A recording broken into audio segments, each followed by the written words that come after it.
जय भोलेनाथ। स्वागत है आप सभी का बरगदेश्वर महादेव मंदिर उन्नाव के YouTube चैनल पर। आज हम अपने दैनिक प्रवचन में पद्म पुराण का पावन पाठ आरंभ कर रहे हैं। हमारा उद्देश्य है कि 18 पुराणों का ज्ञान हम रोजाना आप तक वीडियो के माध्यम से पहुंचाते रहें। हर दिन शाम 5 बजे नई वीडियो और शाम 7 बजे लाइव आरती दर्शन भी अवश्य देखें। चलिए भक्तिपूर्ण यात्रा की ओर बढ़ते हैं। जय भोलेनाथ।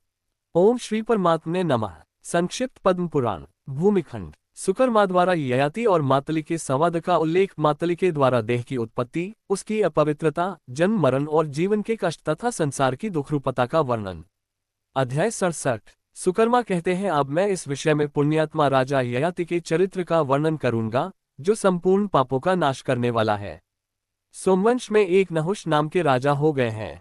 उन्होंने अनेकों दान धर्मों का अनुष्ठान किया, जिनकी कहीं तुलना नहीं थी। उन्होंने अपने पुण्य के प्रभाव से इंद्रलोक पर अधिकार प्राप्त किया था। उन्हीं के पुत्र राजा ययाति हुए, जो शत्रुओं का मानमर्दन करने वाले थे। वे सत्य का आश्रय ले धर्मपूर्वक प्रजा का पालन करते थे।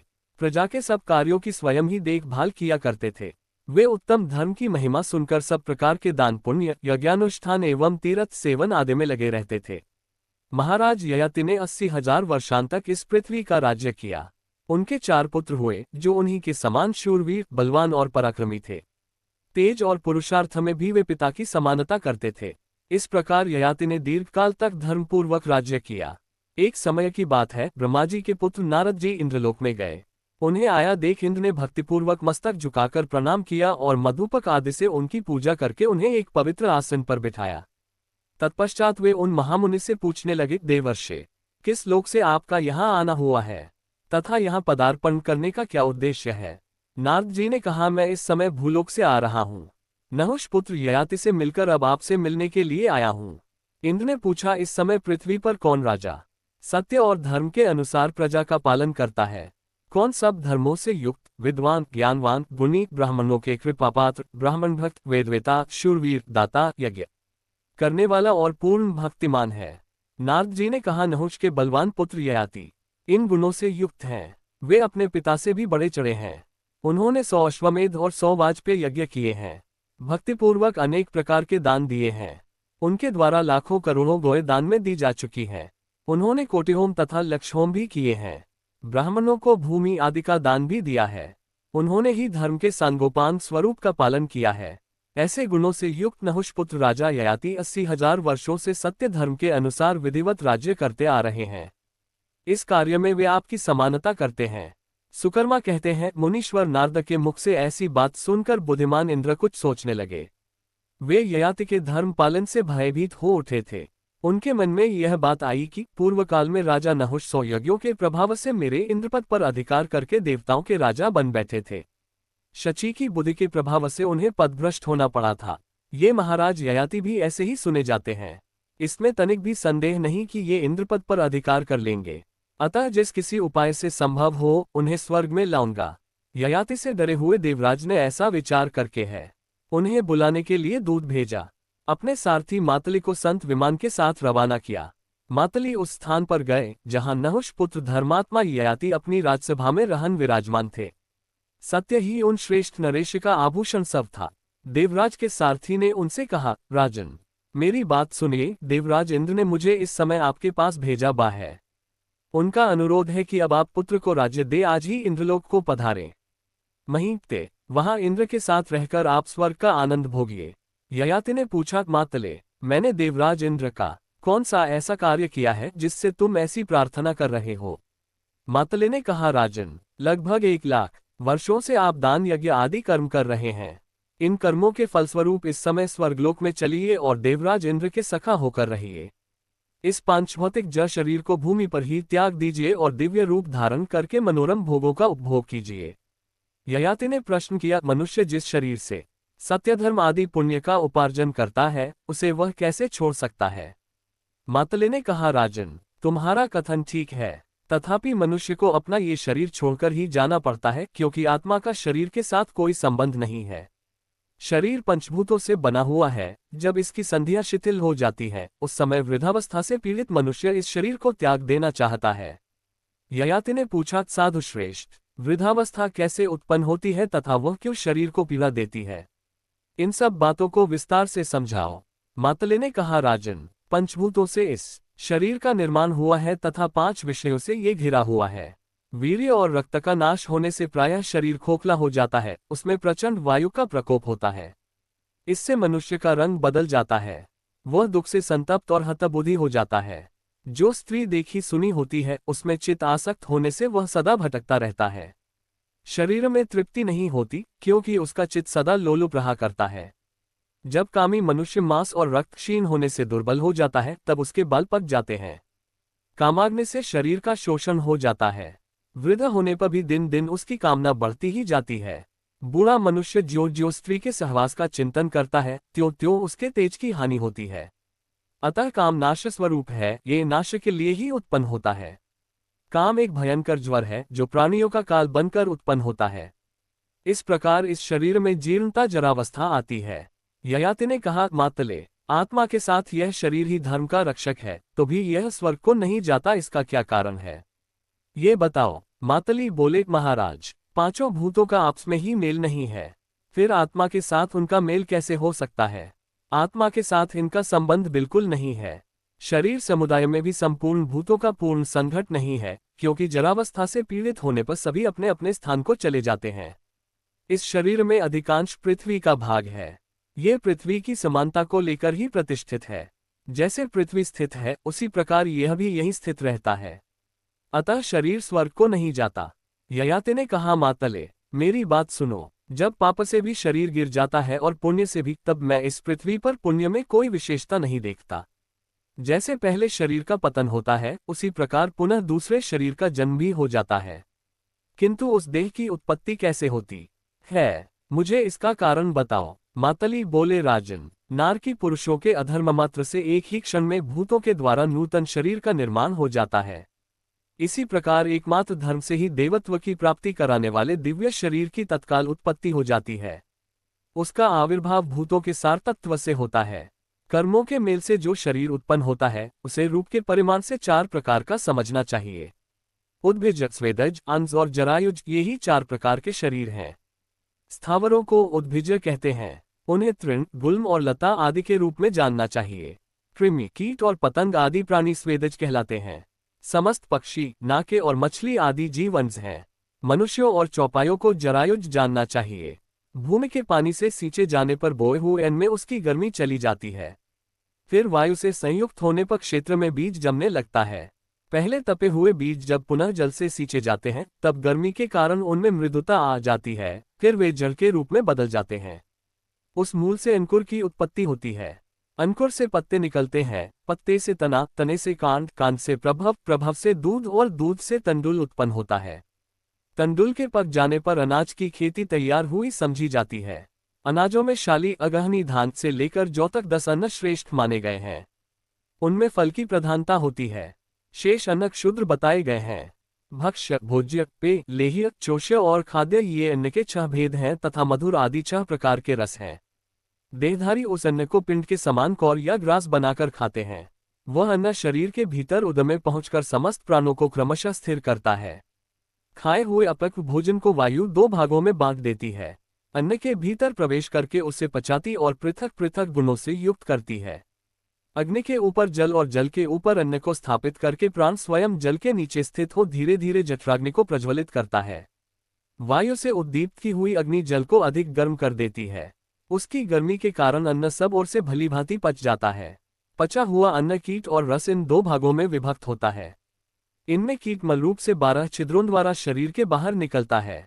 2 कान, 2 नेत्र, 2 नासा छिद्र, जिह्वा, दांत, ओठ, लिंग, गुदा और रोमकूप, यही मल निकलने के 12 मार्ग हैं। इनके द्वारा कफ, पसीने और मलमूत्र आदि के रूप में शरीर का मैल निकलता है।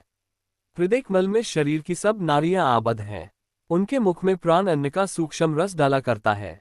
वह बारंबार उस रस से नाड़ियों को भरता रहता है तथा रस से भरी हुई नाड़ियां संपूर्ण देह को तृप्त करती रहती हैं। नाड़ियों के मध्य में स्थित हुआ रस शरीर की गर्मी से पकने लगता है। उस रस के जब 2 पाक हो जाते हैं, तब उससे त्वचा, मांस, हड्डी, मज्जा, मेद और रुधिर आदि उत्पन्न होते हैं। रक्त से रोम और मांस, मांस से केश और स्नायु, स्नायु से मज्जा और हड्डी तथा मज्जा और हड्डी से वसा की उत्पत्ति होती है। मज्जा से शरीर की उत्पत्ति का कारणभूत वीर्य बनता है। इस प्रकार अन्य के 12 परिणाम बताए गए हैं।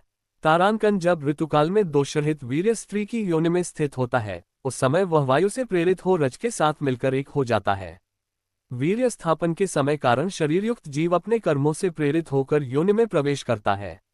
वीर्य और रज दोनों एकत्र होकर एक ही दिन में कलल के आकार में परिणत हो जाते हैं, फिर 5 रातों में उनका बुबुद बन जाता है।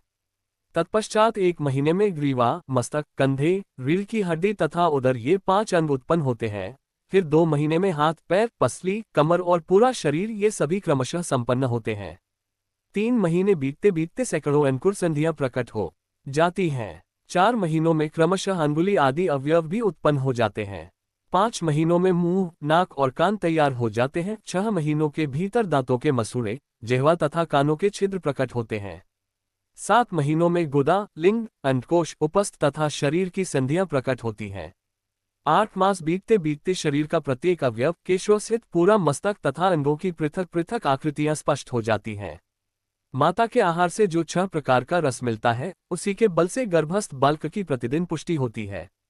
नाभि में जो नाल बंधा होता है, उसी के द्वारा बालक को रस की प्राप्ति होती रहती है।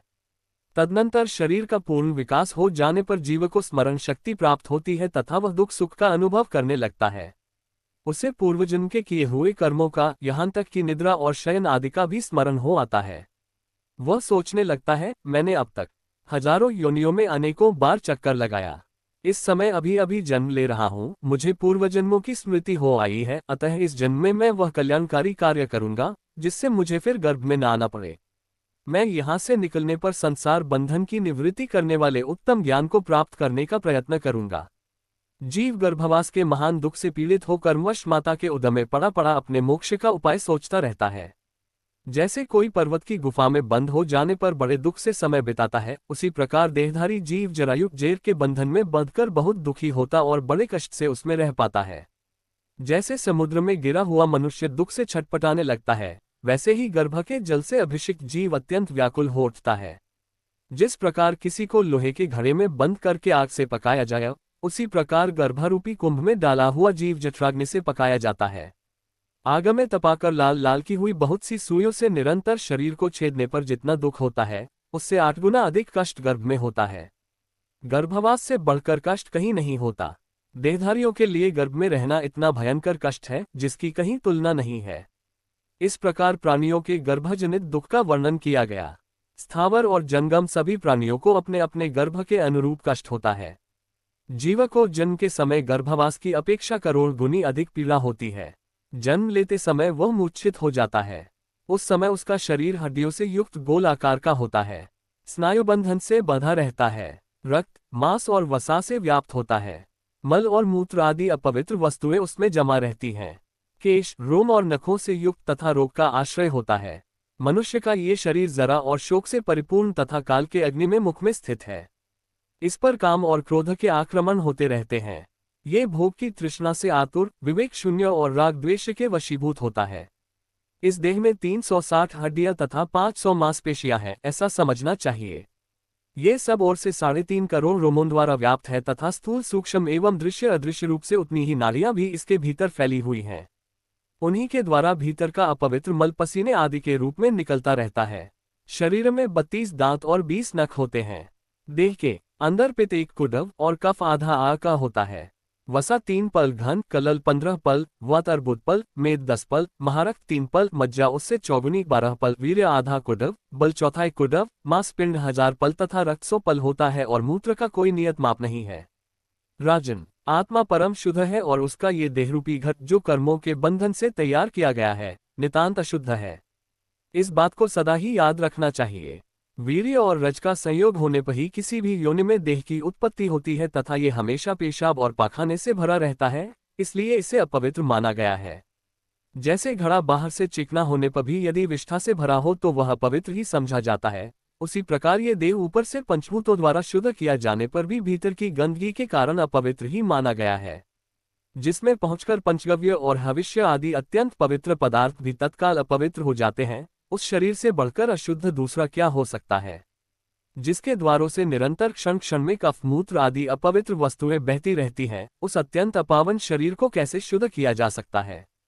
शरीर के छिद्रों का स्पर्श मात्र कर लेने पर हाथ को जल से शुद्ध किया जाता है, तथापि मनुष्य अशुद्ध ही बने रहते हैं, किंतु फिर भी उन्हें देह से वैराग्य नहीं होता। जैसे जन्म से ही काले रंग की ऊन धोने से कभी सफेद नहीं होती, उसी प्रकार यह शरीर धोने से भी पवित्र नहीं हो सकता। मनुष्य अपने शरीर के मल को अपनी आंखों देखता है, उसकी दुर्गंध का अनुभव करता है और उससे बचने के लिए नाक भी दबाता है, किंतु फिर भी उसके मन में वैराग्य नहीं होता। अहो, मोह का कैसा माहात्म्य है जिससे सारा जगत मोहित हो रहा है। अपने शरीर के दोषों को देखकर और सूंघकर भी वह उससे विरक्त नहीं होता। जो मनुष्य अपने देह की अपवित्र गंध से घृणा करता है, उसे वैराग्य के लिए और क्या उपदेश दिया जा सकता है। सारा संसार पवित्र है, केवल शरीर ही अत्यंत अपवित्र है, क्योंकि जन्मकाल में इस शरीर के अवयवों का स्पर्श करने से शुद्ध मनुष्य भी अशुद्ध हो जाता है। अपवित्र वस्तु की गंध और लेप को दूर करने के लिए शरीर को नहलाने धोने आदि का विधान है।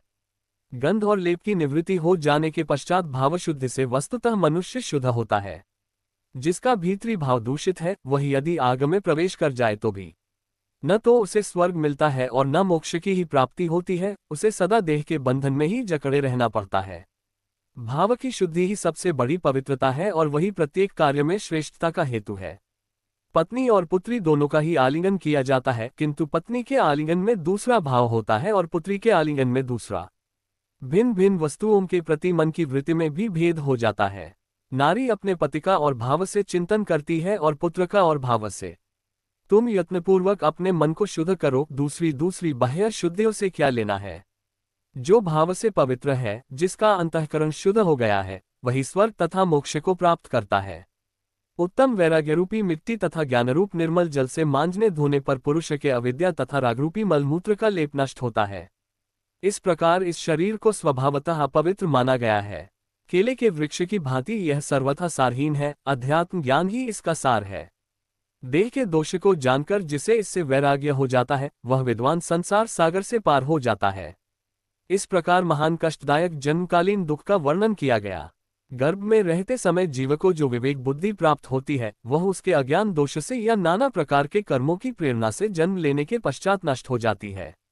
योनि यंत्र से पीड़ित होने पर जब वह दुख से मूर्छित हो जाता है और बाहर निकलकर बाहरी हवा के संपर्क में आता है, उस समय उसके चित्त पर महान मोह छा जाता है। मोहग्रस्त होने पर उसकी स्मरण शक्ति का भी शीघ्र ही नाश हो जाता है। स्मृति नष्ट होने से पूर्व कर्मों की वासना के कारण उस जन्म में भी ममता और आसक्ति बढ़ जाती है। फिर संसार में आसक्त होकर मूढ़ जीव न आत्मा को जान पाता है, न परमात्मा को, अपितु निषिद्ध कर्म में प्रवृत्त हो जाता है। बाल्यकाल में इंद्रियों की वृत्तियां पूर्णतया व्यक्त नहीं होती, इसलिए बालक महान से महान दुख को सहन करता है, किंतु इच्छा होते हुए भी न तो उसे कह सकता है और न उसका कोई प्रतिकार ही कर पाता है। शैशवकालीन रोग से उसको भारी कष्ट भोगना पड़ता है। भूख प्यास की पीड़ा से उसके सारे शरीर में दर्द होता है। बालक मोहवश मल मूत्र को भी खाने के लिए मुंह में डाल लेता है। कुमारावस्था में कान बिंधाने से कष्ट होता है। समय समय पर उसे माता पिता की मार भी सहनी पड़ती है। अक्षर लिखने पढ़ने के समय गुरु का शासन दुखद जान पड़ता है। जवानी में भी इंद्रियों की वृत्तियां कामना और राग की प्रेरणा से इधर उधर विषयों में भटकती हैं। फिर मनुष्य रोगों से आक्रांत हो जाता है। अतः युवावस्था में भी सुख कहाँ है। युवक को ईर्ष्या और मोह के कारण महान दुख का सामना करना पड़ता है। ये राग ईर्ष्यालु व्यक्ति के लिए केवल दुख का कारण होता है। कामाग्नि से संतप्त रहने के कारण उसे रात भर नींद नहीं आती। दिन में भी अर्थोपार्जन की चिंता से सुख कहाँ मिलता है। कीड़ों से पीड़ित कोढ़ी मनुष्य को अपनी कोढ़ खुजलाने में जो सुख प्रतीत होता है, वही स्त्रियों के साथ संभोग करने में भी है। जवानी के बाद जब वृद्धावस्था मनुष्य को दबा लेती है, तब असमर्थ होने के कारण उसे पत्नी पुत्र आदि बंधु बांधव तथा दुराचारी भृत्य भी अपमानित कर बैठते हैं। बुढ़ापे से आक्रांत होने पर मनुष्य धर्म, अर्थ, काम, मोक्ष इनमें से किसी का भी साधन नहीं कर सकता, इसलिए युवावस्था में ही धर्म का आचरण कर लेना चाहिए। प्रारब्ध कर्म का क्षय होने पर जो जीवों का भिन्न भिन्न देहों से वियोग होता है, उसी को मरण कहा गया है। वास्तव में जीव का नाश नहीं होता। मृत्यु के समय जब शरीर के मर्मस्थानों का उच्छेद होने लगता है और जीव पर महान मोह छा जाता है, उस समय उसको जो दुख होता है, उसकी कहीं भी तुलना नहीं है। वह अत्यंत दुखी होकर हाय बाप, हाय मैया, हा प्रिय आदि की पुकार मचाता हुआ बारंबार विलाप करता है। जैसे सांप मेघ को निगल जाता है, उसी प्रकार वह सारे संसार को निगलने वाली मृत्यु का ग्रास बना हुआ है। भाई बंधुओं से उसका साथ छूट जाता है, प्रियजन उसे घेर कर बैठे रहते हैं। वह गरम गरम लंबी सांसें खींचता है, जिससे उसका मुंह सूख जाता है। रह रहकर उसे मूर्छा आ जाती है। बेहोशी की हालत में वह जोर जोर से इधर उधर हाथ पैर पटकने लगता है। अपने काबू में नहीं रहता। लाज छूट जाती है और वह मलमूत्र में सना पड़ा रहता है। उसके कंठ, ओठ और तालू सूख जाते हैं। वह बार बार पानी मांगता है। कभी धन के विषय में चिंता करने लगता है, हाय, मेरे मरने के बाद ये किसके हाथ लगेगा। यमदूत उसे कालपाश में बांधकर घसीट ले जाते हैं। उसके कंठ में घर घर आवाज होने लगती है। दूतों के देखते देखते उसकी मृत्यु होती है। जीव एक देह से दूसरी देह में जाता है। सभी जीव सवेरे मल मूत्र की हाजत का कष्ट भोगते हैं। मध्याह्न काल में उन्हें भूख प्यास सताती है और रात्रि में वे काम वासना तथा नींद के कारण क्लेश उठाते हैं। इस प्रकार संसार का सारा जीवन ही कष्ट में है। पहले तो धन को पैदा करने में कष्ट होता है, फिर पैदा किए हुए धन की रखवाली में क्लेश उठाना पड़ता है। इसके बाद यदि कहीं वह नष्ट हो जाए तो दुख, और खर्च हो जाए तो भी दुख होता है। भला धन में सुख है ही कहाँ। जैसे देहधारी प्राणियों को सदा मृत्यु से भय होता है, उसी प्रकार धनवानों को चोर, पानी, आग, कुटुंबियों तथा राजा से भी हमेशा डर बना रहता है। जैसे मांस को आकाश में पक्षी, पृथ्वी पर हिंसक जीव और जल में मत्स्य आदि जंतु भक्षण करते हैं, उसी प्रकार सर्वत्र धनवान पुरुष को लोग नोचते खसोटते रहते हैं। संपत्ति में धन सबको मोहित करता, उन्मत्त बना देता है, विपत्ति में संताप पहुंचाता है और उपार्जन के समय दुख का अनुभव कराता है। फिर धन को कैसे सुखदायक कहा जाए। हेमंत और शिशिर में जाड़े का कष्ट रहता है। गर्मी में दुस्सह ताप से संतप्त होना पड़ता है और वर्षा काल में अतिवृष्टि तथा अल्पवृष्टि से दुख होता है। इस प्रकार विचार करने पर काल में भी सुख कहाँ है। यही दशा कुटुंब की भी है। पहले तो विवाह में विस्तार पूर्वक व्यय होने पर दुख होता है, फिर पत्नी जब गर्भ धारण करती है तब उसे उसका भार ढोने में कष्ट का अनुभव होता है। प्रसवकाल में अत्यंत पीड़ा भोगनी पड़ती है तथा फिर संतान होने पर उसके मलमूत्र उठाने आदि में क्लेश होता है। इसके सिवा, हाय, मेरी स्त्री भाग गई, मेरी पत्नी की संतान अभी बहुत छोटी है, वह बेचारी क्या कर सकेगी। कन्या के विवाह का समय आ रहा है, उसके लिए कैसा वर मिलेगा, इत्यादि चिंताओं के भार से दबे हुए कुटुंबीजनों को कैसे सुख मिल सकता है। राज्य में भी सुख कहाँ है। सदा संधि विग्रह की चिंता लगी रहती है। जहाँ पुत्र से भी भय प्राप्त होता है, वहाँ सुख कैसा। एक द्रव्य की अभिलाषा रखने के कारण आपस में लड़ने वाले कुत्तों की तरह प्रायः सभी देहधारियों को अपने सजातियों से भय बना रहता है। कोई भी राजा राज्य छोड़कर वन में प्रवेश किए बिना इस भूतल पर विख्यात न हो सका। जो सारे सुखों का परित्याग कर देता है, वही निर्भय होता है। राजन, पहनने के लिए 2 वस्त्र हो और भोजन के लिए शेर भर अन्न, इतने में ही सुख है। मान सम्मान, छत्र चवर और राज्य सिंहासन तो केवल दुख देने वाले हैं। समस्त भूमंडल का राजा ही क्यों न हो, एक खाट के नाप की भूमि ही उसके उपभोग में आती है। जल से भरे हजारों घड़ों द्वारा अभिषेक कराना क्लेश और श्रम को ही बढ़ाना है। स्नान तो एक घड़ी से भी हो सकता है। प्रातःकाल पूर्ववासियों के साथ शहनाई का मधुर शब्द सुनना अपने राजत्व का अभिमान मात्र है। केवल ये कहकर संतोष हमें लाभ करना है कि मेरे महल में सदा शहनाई बजती है। तनि समस्त आभूषण भार मात्र हैं, सब प्रकार के अनुराग मैल के निमे समान हैं, सारे गीत प्रलाप मात्र हैं और नृत्य पागलों की सी चेष्टा है। इस प्रकार विचार करके देखा जाए तो राजोचित भोगों से भी क्या सुख मिलता है। राजाओं का यदि किसी के साथ युद्ध छिड़ जाए तो एक दूसरे को जीतने की इच्छा से वे सदा चिंतामग्न रहते हैं। नहुष आदि बड़े बड़े सम्राट भी राज्य लक्ष्मी के मद से उन्मत्त होने के कारण स्वर्ग में जाकर भी वहां से भ्रष्ट हो गए। हुए भला, लक्ष्मी से किसको सुख मिलता है। स्वर्ग में भी सुख कहाँ है। देवताओं में भी एक देवता की संपत्ति दूसरे की अपेक्षा बड़ी चढ़ी तो होती ही है। वे अपने से ऊपर की श्रेणी वालों के बड़े हुए वैभव को देख देख कर जलते हैं। मनुष्य तो स्वर्ग में जाकर अपना मूल गंवाते हुए ही पुण्यफल का भी उपभोग करते हैं। जैसे जड़ कट जाने पर वृक्ष विवश होकर धरती पर गिर जाता है, उसी प्रकार पुण्य क्षीण होने पर मनुष्य भी स्वर्ग से नीचे आ जाते हैं। इस प्रकार वह विचार से देवताओं के स्वर्गलोक में भी सुख नहीं जानना पड़ता।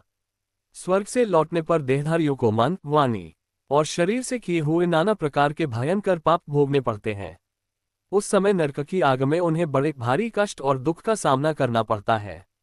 जो जीव स्थावर योनि में पड़े हुए हैं, उन्हें भी सब प्रकार के दुख प्राप्त होते हैं।